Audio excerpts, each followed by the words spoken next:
this like Latino kid who sits like across from him, and he's having this argument about like the importance, I guess, of morality. And I think Sam, he was like asking where his morality comes from. I mean, we can probably bring up the clip, or it doesn't matter. But it was interesting, this take that he had, like that you need a religious foundation for your morality. Otherwise, you end up just justifying whatever makes you feel good. In this video, Andrew Schulz covers the most recent viral debate from Sam Seder on the Jubilee channel. Andrew Schulz and his co-hosts watch a portion of the debate where the idea of living in a theocracy is discussed by Sam Seder and his opponents. With that, let's watch Andrew Schulz wreck Sam Seder for one of the worst debate performances I've ever seen. But I did see an interesting conversation. There's this guy that was, there's this show online where somebody goes and they sit in like a room full of people, right? And you sit in the middle, and then other people can come sit across from you, and then you guys debate for like 3 minutes. 20v1. 20v1. Jubilee. Yes. It's like the balloon popping for white nerds, right? And you know what I'm talking about, right? And then so there was this guy like Sam Seder who was sitting down, and then there was this like Latino kid who sits like across from him, and he's having this argument about like the importance, I guess, of morality. And I think Sam, he was like asking where his morality comes from. I mean, we can probably bring up a clip, or it doesn't matter. But it was interesting, this take that he had, like that you need a religious foundation for your morality. Otherwise, you end up just justifying whatever makes you feel good.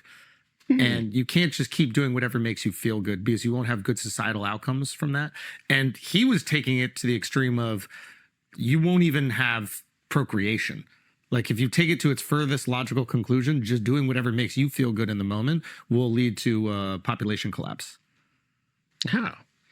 Because if you fucking, that makes you feel good, and a couple gonna get past the goalie. Yeah, but maybe you fuck with a rubber, because having a kid might not make you feel good. Just said make you feel good.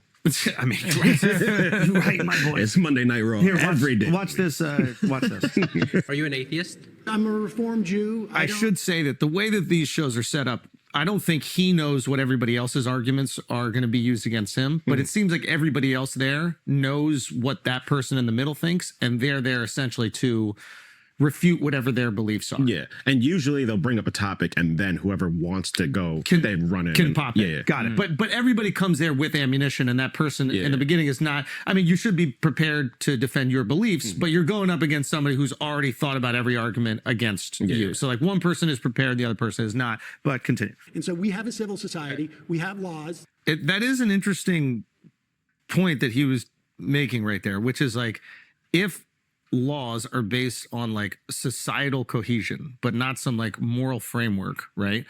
And society chooses to do something that we might morally object to. If you go along with the societal decision, you could get some shitty outcomes. So the idea of having this like moral framework that informs the societal decisions, much to their chagrin at times, can sometimes protect the human experience. You know, so if society all goes, hey, we should have slavery, and then...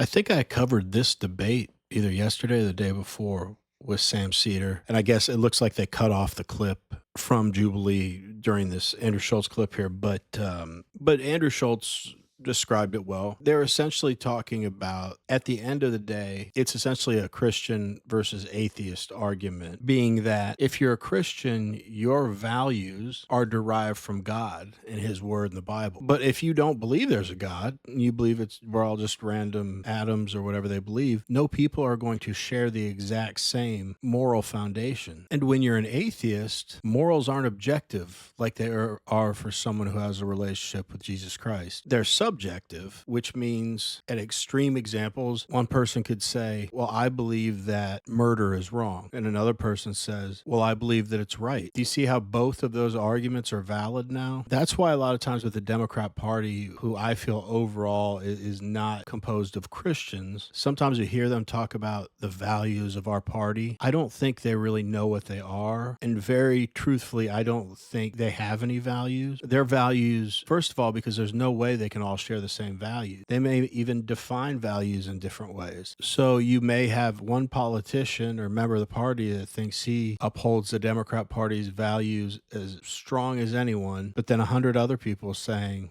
No, you don't. He does this wrong. He does this wrong. He does this wrong because they don't have the same values. Anyway, that's what the debate was about. Let's get back to the video. The moral opinion is, no, that's wrong to subject people to that sort of behavior. You can thwart what society wants. I mean, this would be the argument like why you want something out of simply what makes people feel good to be what drives your like moral compass. But couldn't you say the same the other way around? Because it's like, if you have the moral framework of religion, then we'll never have like gay relations. Yeah, 100%. That's why this is like I'm not trying to say one is right or wrong. I'm just saying it's kind of exposing the limiting factors of both.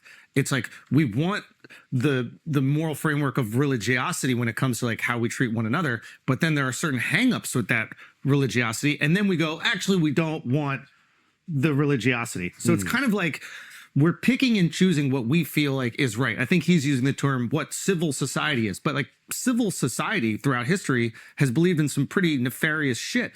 So yeah, it's an interesting, I think this, keep on going. I don't want to interrupt at all, but I think it's like a really interesting discussion. Like how do you figure out what is the best version of society for the most people? And the reality is you kind of need to pick and choose from both. You know, you need a moral framework that you might object to that's brought to you by God or some higher power or something else. But you also need to break that framework so that certain people can have the rights that they deserve as part of this idea of a civil society. I don't know if you get there without both. You can't just rely on people to make the right decision, I think is what I'm trying to say. Well, I guess if you are an atheist or a secular person, you could argue that, oh, all of these religious dogmas just come out of basically the same exact thing. So you're saying that the morality is internal before religion? If God doesn't exist, which I think would be his argument, that there is no God, so therefore the rules that are laid out within Judaism, Islam, and Christianity are just human beings creating what they think the social structure should be. And then the pushback someone might give is like, yo, we've created some fucked up rules that like really hurt a lot of people. And so but that's so over time, we've gotten better. Like, and this is the best time to live ever in the history of 100%. I guess my question is, I don't have the answer. My question is like, what is the impetus for that? Like, what made us realize, was it this internal morality that we have? Like, was it kind of like erupting and we realized, hey, this is actually wrong. This goes against what we want internally. And we like turn a blind eye to it. Like what? Well, secular people might lean on like natural law and say like there are certain things that violate what it means to be like a fruitful human.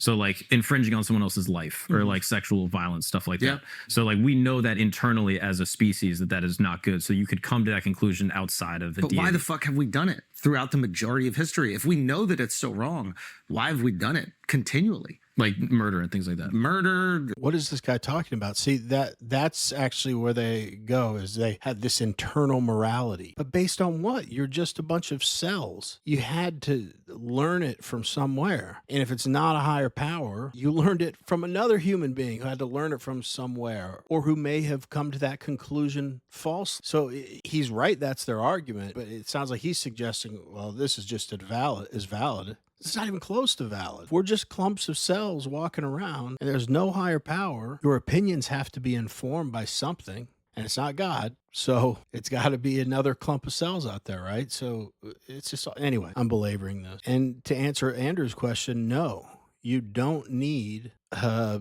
society based on Christian values and a society based on everyone does whatever they want. They're basically just saying there, oh, well, we couldn't have a Christian society because then gays wouldn't have as many rights.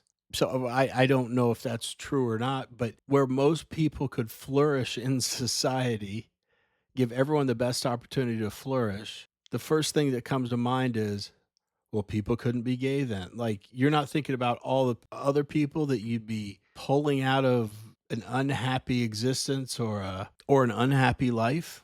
It's like, no, we can't do it because it says something in the Bible about being gay. I mean, so they're that much more important than everybody else's lives. Got it. The lack of values in our country and many of the ills of society, in my opinion, directly correlate with the decreased number of the population that identifies as Christian. I think in the 60s, maybe early 60s, like 90% of Americans would identify as Christian. So if we would go back to our roots and the majority of the country shared the values expressed by Jesus, we would definitely be giving ourselves the best opportunity to flourish in that situation. Anyway, let's get back to the video. You know, assault women, all these things. Like, why you pointed at it? That was kind of crazy. I said the same. You about to put the gloves down? But keep going. Or like Alex O'Connor. He'd be a good person to. Right, he's great. But he popularized this idea. I forget what philosopher came up with it, but it's I think it's ethical emotivism. So basically, it's this idea that you can basically just say like, something that happens, you could say, oh, boo that thing. So like murder, you're not saying like murder is right or wrong. You're not putting like a truth value on it. You're just saying boo murder. So like your emotional reaction to murder to something is what justifies your moral compass. And then ideally, whatever the majority feels about a specific thing then creates the social fabric for how that's enlisted into law. So then how have we been so comfortable with murder throughout history? Well, within our own civil society, we're not. But then when it comes to like war, that's not murder. So there are these little spaces where murder can exist. Right. It's justified self-defense. And what if it's a duel? Well, then if both parties are consenting, then it's not murder. Oh, it's no victim. It's not murder. What would it be called? It's just killing. Yeah. So like, murder is the idea that one party is not consenting. And I guess both parties are consenting to whatever's happened. It's like a boxing match when one person ends up dying. But I guess with a duel, like the explicit purpose is to kill one of us will die. Yeah. And if they're both consenting to If you like watching videos like this one, like and subscribe. We'd really appreciate it. Let's get back to the video. do it, assuming there's no coercion, then I guess maybe there's like so I guess maybe Sam's position is a little bit more optimistic about the human experience. It's like, hey, we are internally good and we know the right thing to do. And when we're put in situations where we're allowed to freely access our internal morality, we will act right. Yeah. And I agree with that. And then, but also I have empathy for the other guy, because it's like, he might subscribe to this idea like, there's been a lot of times where we don't act right and we act horribly towards one another. And then having this moral framework that's given by God or religion or whatever is a constant reminder that we cannot, fall victim to our instinctual desires in these in these moments. But sometimes they've used that moral framework to do horrible things. That's why this is an interesting discussion. I'm not saying that you're wrong about, but that's why it is really interesting, because there's so much evidence to us doing horrible shit.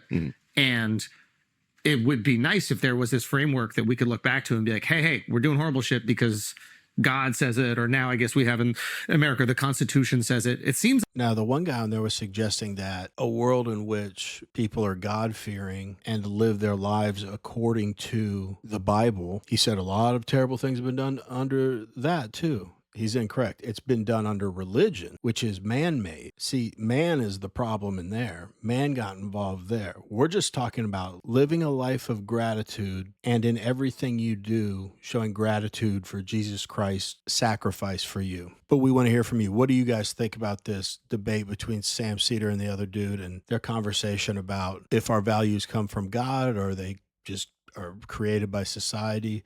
What do you think? Let us know in the comments. Anyway, as always, really appreciate you watching, and we will see you on the next one.